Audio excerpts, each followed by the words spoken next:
मुल्क भर की तरह जलालपुर बटियां में प्रेस क्लब जलालपुर बटियां की तरफ से 5 फरवरी यौम यकजहती कश्मीरी भाइयों से इज़हार मोहब्बत के सिलसिले में रैली निकाली गई, जिसकी क़ियादत chairman press club Zawar Zafar Iqbal Rana ने की और इसके अलावा प्रेस क्लब के मेंबरान, आम लोग पार्टी और सिविल सोसाइटी के लोगों की बड़ी तादाद मौजूद थी, जिनकी जुबान पर कश्मीर बनेगा पाकिस्तान का नारा था। रैली से खिताब करते हुए मुकर्रीन का कहना था कि भारतीय वज़ीर आज़म दहशत गर्द जो साबिक वज़ीर आला गुजरात इंडिया, जो वहाँ पे हज़ारों लाखों मुसलमानों का कातिल है, आज वो इंडिया का वज़ीर आज़म है और वही कश्मीर में मुसलमानों के साथ ज़्यादती का बहुत बड़ा मौजब है।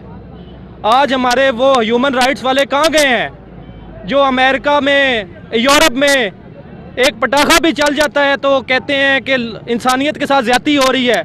वहाँ कश्मीर में लाखों मुसलमानों के साथ ज्यादती हो रही है, कौन सामने नहीं आ रहा? अब ह्यूमन राइट्स वाले वो किधर गए हैं?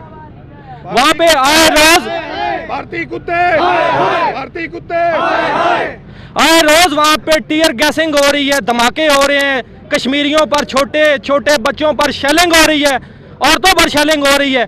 कहाँ गई है सारी अवाम? वहाँ पे इंटरनेशनल मीडिया कहाँ गया है? उनके खिलाफ आवाज क्यों नहीं उठा रहे भारतीय दहशतगर्द फौज के खिलाफ?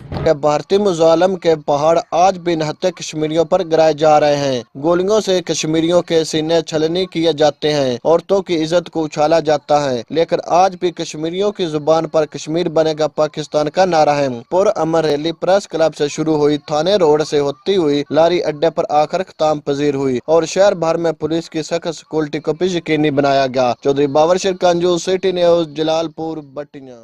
हम लाते हैं टॉप न्यूज, आपके फेवरेट टॉक शोज और अनलिमिटेड एंटरटेनमेंट सिर्फ यूट्यूब पर। अगर आपने अभी तक हमारा चैनल सब्सक्राइब नहीं किया तो अभी सब्सक्राइब करें और बेल आइकॉन को क्लिक करके हमारी लेटेस्ट वीडियोस के बारे में अपडेट जानें।